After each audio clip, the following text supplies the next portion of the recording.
Hey guys, and welcome back to the channel. I'm lucky enough this weekend to be given the keys to the new 70 series Landcruiser.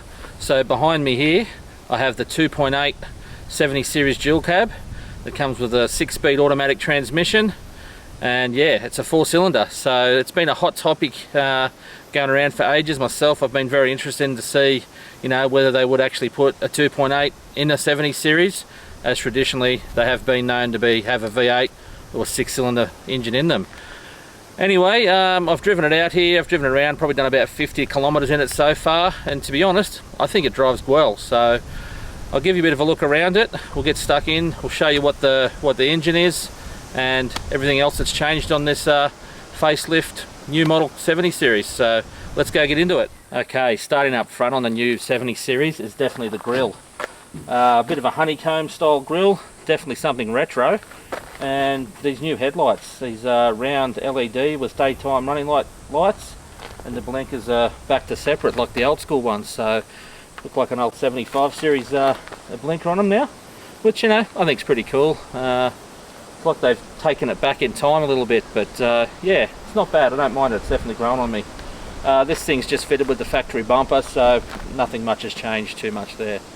Anyway, let's see what's under the hood, eh?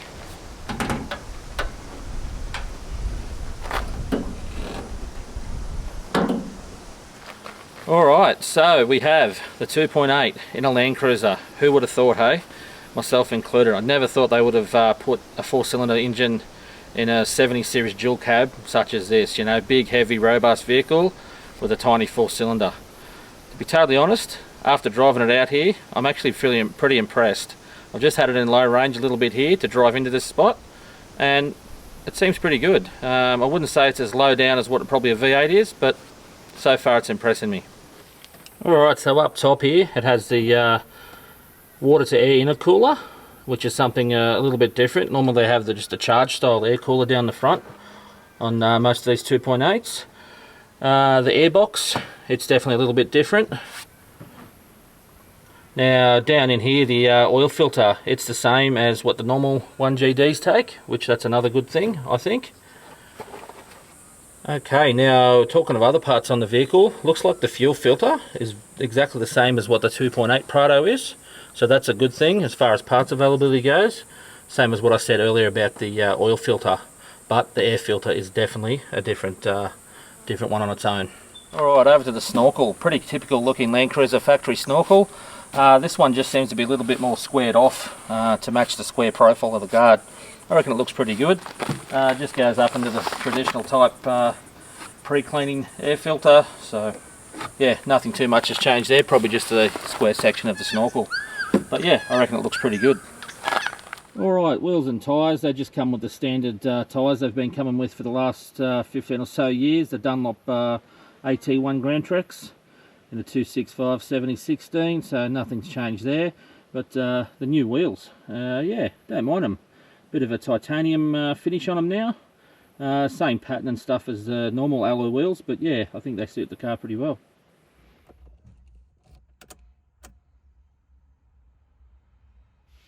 Alright, moving on to the interior. Now definitely a few things have changed in the interior that I could notice. Obviously the automatic is the biggest change in the center console. It looks like it actually comes with a little lid here and somewhere to put stuff. It's not just an open box. Not much of an upgrade, but hey, it's something. Now the best upgrade in the whole cab, which most people probably will think, is it's got 2 cup holders, so that's pretty cool. Looks like it's got a little holder here to fit your phone. I've had my iPhone 14 just sitting in there the whole way out. It sits in there really good. It's got a little rubbery section at the back of it there by the looks of it. Okay, other things I've noticed inside of it is the dash. The dash is definitely gone for that retro look. Reminds me of something back in the 40 series with the metal dash. Definitely something similar to that. A few other different buttons I'm noticing in the cab is it's got a second start button and a power haul button. And also there's a downhill assist button, you know, which would probably be pretty handy with the Auto 2.8. So I reckon that's why it's in there. Alright, as for 4-wheel drive activation, they've stuck with the trusty old transfer case lever, so I think that's a good choice, being the vehicle like it is, just something less to go wrong. and yeah, it just snuck away just below the auto there. Doesn't seem to hit my leg or nothing. I think that's a bit of a good one. Okay, I think we've talked about a few of the features on this thing enough, and let's go take it for a drive, put it in 4-wheel drive and see what it does.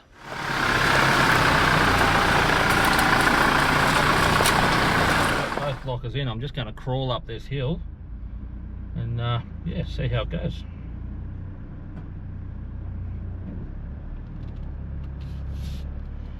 Yeah.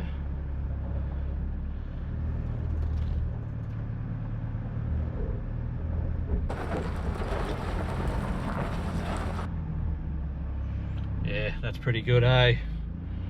Very steep little pinch up here, but yeah, it does it easy with that auto. It's like cheating. Definitely a winner there. Righto, we'll head back down the other one and see how the downhill goes. Alright, so just cruising down a slight incline there, and look, it's only just holding itself, so I can see where they've put the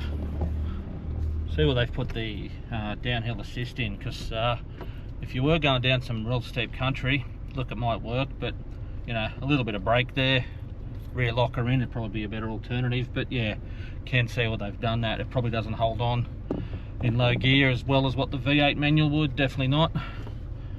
But yeah, it's still nice to drive on these tracks, definitely. Alright, so just thought I'd try the downhill assist. Got a nice, just a smooth hill down into the creek here, so we might throw it on and see what it does, eh?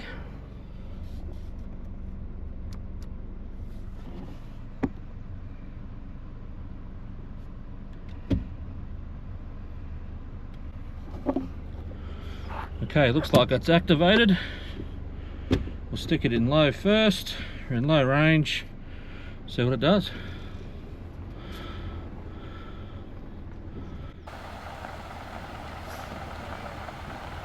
You can hear the brakes sort of grabbing on and off by itself as the hill gets a bit steeper there.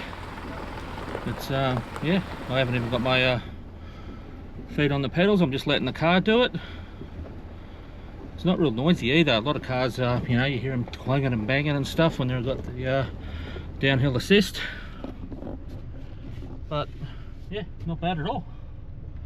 So you got the technology there, you might as well use it, hey?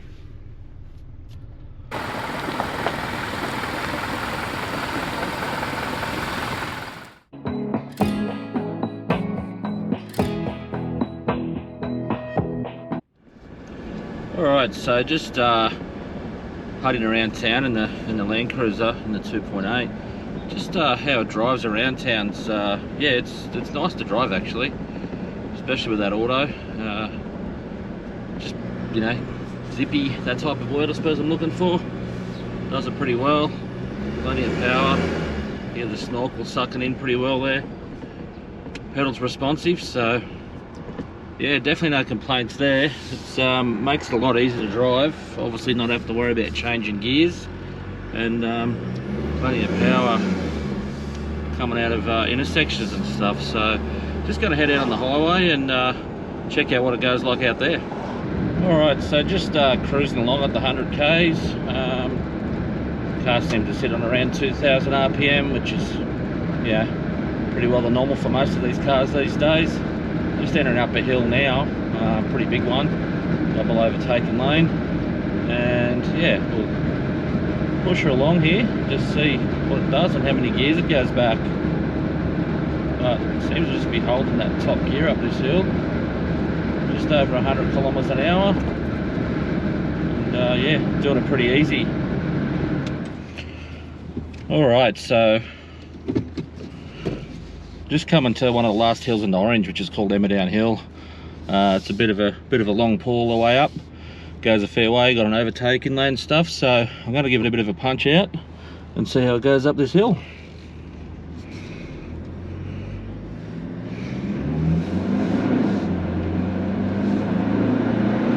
Acceleration's good in this thing, hey? I'm more than impressed with how it picks up. As you can see there, it's just, yeah, straight up to 100 kilometers an hour. Seems like it's doing it nice and easy. So,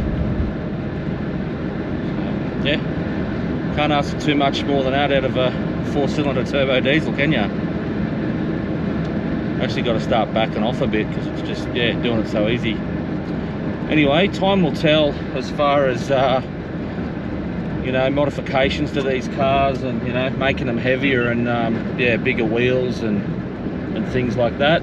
But you know what, I reckon this motor will it'll do alright with the basic modifications. Like, I'm not going to say it's going to push 35-inch tyres or, you know, big rooftop tents and massive caravans and camper trailers as good as what the V8 would, but for your average person who wants a solid vehicle with good power and straight out of the box got some good features, I reckon it's pretty good. Alright, so after having the Cruiser out on the tracks, a bit of on-road and a fair bit of mild off-road and a few dirt trails, what's my thoughts with the new engine and automatic? Well, I think it's pretty good. I think the automatic matches the engine just nicely. Good power through the rev range, doesn't rely on boost too much to get it going, but it is there when it does get going.